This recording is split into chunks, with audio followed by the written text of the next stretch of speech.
What's the scene out there these days in the clubs? I gotta say, as a businessman with another hat on, uh, it's been a tight economy. Although I think that I would say that on the alcohol front, in a time of sort of pecuniary or financial misery for some people, people are still coming out to clubs. What's your sense of what's going on in music these days? I mean, not only with the finances as they are for most folks, but just what people listen to and where they go to hear it, whether they listen online or they go to clubs. What's the deal?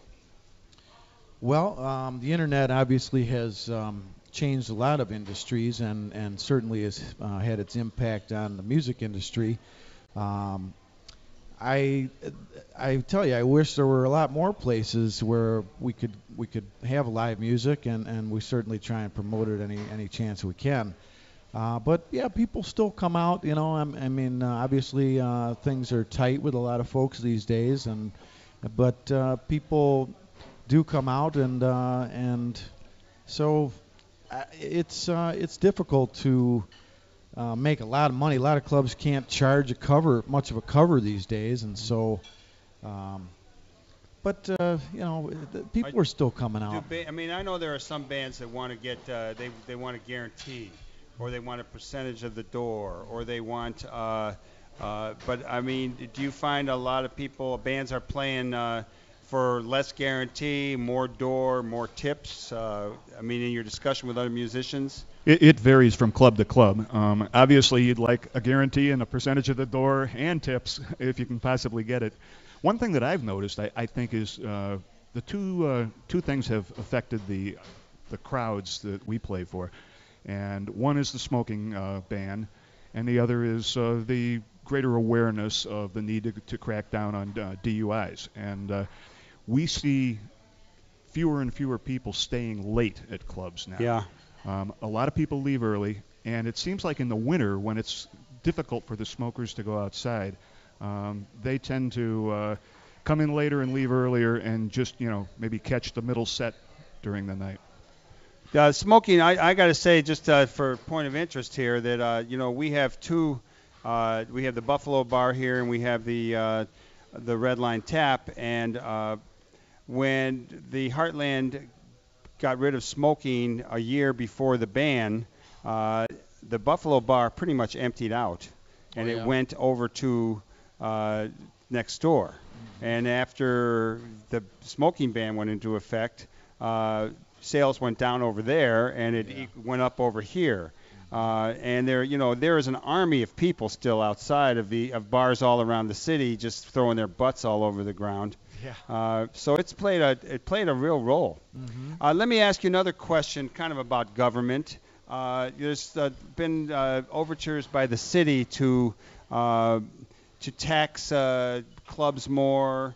There's been, I forget the actual detail, but there was a real kind of uprising by the music community over some decisions. What's your sense of, got this one, no one's remembering the issue? Never hit my radar screen. Okay.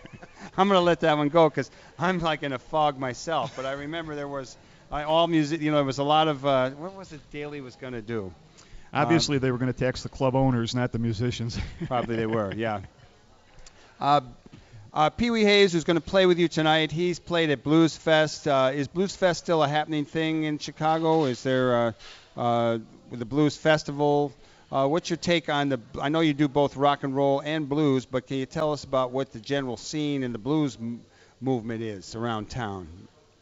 Well, there's still quite a few clubs, and people refer to Chicago as the blues capital of the world. I'd like to think that's still the case. Blues Festival is an annual event in June, and so it's coming up in another week or so. Looking forward to that. I wish I'd see a little more people talking about it and promoting it. Seems like there's room for improvement on that with the media. It also seems to me that the Chicago Blues Festival is Chicago's chance to bring in people from outside Chicago. Yeah. I mean, the local acts, we're here all year long, and people can see us anytime they want. This is people's chance to see, the major out-of-town acts. Well, one of the great blues musicians from Chicago, Coco Taylor, passed away this week, and she's been on Alligator Records, which is a premier blues label.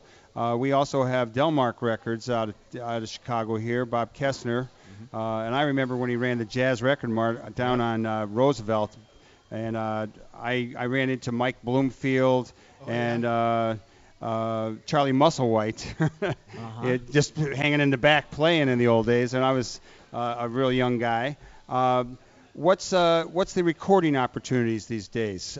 Younger kids tend to be putting out CDs or little EPs, and they're selling them themselves. A guy came in from the Anabaptist Blues Band, or Blind Anabaptist Blues Band, which is more gospel, and we booked something with them. But they had a beautiful little album that they put out themselves, 1,000 copies with a beautiful cover. What's your sense on how music is getting out there? And do you do any recording?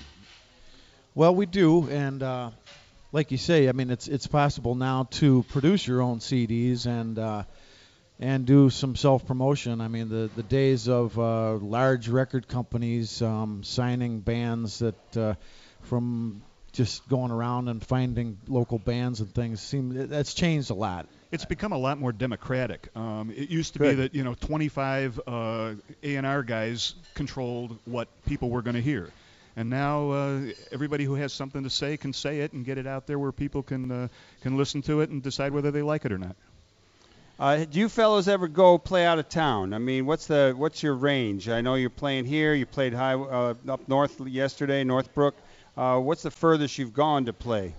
Well, actually, the Chicago Diamonds is a relatively new project. Well, actually, it goes way back for high school for him, for Bill. Exactly. So, but the new version of the Chicago Diamonds is a new project, and so we're going to stay, I think, mostly Midwest, but we're certainly open to other opportunities that may come up in the future for us. Well, it's a beautiful name, the Chicago Diamonds, and I think that whoever Did you come thought up with that up, Billy? You don't remember how it happened. Might have been Rob. I don't know. But it's a really good name, and I think that if you got that name covered, it's probably something as you put your bands together and you keep utilizing these really wonderful frontmen and incorporate them, you might be able to go somewhere with that. Well, we hope so. You looking for an A&R guy, a promoter? Yeah. You got any time? Yeah. I actually, the Piranha Brothers way back, which was they wanted me to be their manager for one time. Oh, that's a great band. I'm friends with those guys for many years. They're out in Hawaii. Yeah, Still playing every day. Mike McGraw, Tom Gierman. Yep. Yeah, we did quite a few shows with the Piranha Brothers back in the day around Chicago. You mentioned Alligator and Delmark Records, and I just wanted to say give a shout out to them. I know Bob and Susan Kester at Delmark, and had the pleasure of doing some printing work with them, and Bruce Iglauer. Bruce Iglauer at Alligator, and these are great record companies, and I would encourage people to look at their catalogs because they've got just wide variety of jazz and blues artists that it's really worth having a look at the catalog of records that they have. Well, I want to thank both of you, Dave Salzman and Bill Bowden of the Chicago Diamonds. They're going to be playing at the Heartland Cafe tonight. Show's about 9 o'clock, and you'll have a great time. I know these tables will be cleared out. There'll be some dancing going on, and I imagine you'll play some slow tunes sure we will. Late in the evening. Not too late because people are going home earlier, as you say. Well, we're going to try and keep them out late until you throw us out tonight. Okay, well, that's tonight, Chicago Diamonds, and I'm looking forward to coming over here myself and hearing how you're doing. I want to let everyone know that the Artists on the Wall Festival, the 16th annual Artists on the Wall Festival, will be taking place on June 20th and 21st. If you want to paint a section of the wall down there in Loyola Park along the lake, you got to get involved pretty soon, and I'm not sure where you call, but if you call the Park District over here at Loyola Park, you'll get some more information. I want to thank everybody who made this show possible. I want to thank Susan over at the studio. I want to thank my producer, Laura Herman. I want to thank my co-host Katie Hogan, Chris Colgan, and Lisa Smith. And I want to especially thank Evan West, who is not only the local engineer or the on-site engineer, but the videographer. We encourage you to do good in the world because the world definitely needs all the good that you do. This is Michael James for everyone involved with Live from the Heartland saying thanks for tuning in to WLUW 88.7's Live from the Heartland. And we'll be back next week with Dr. Laura Green talking about single-payer health care, and a lot of other things will be happening too. All power to the people. Do good in the world. Over and out.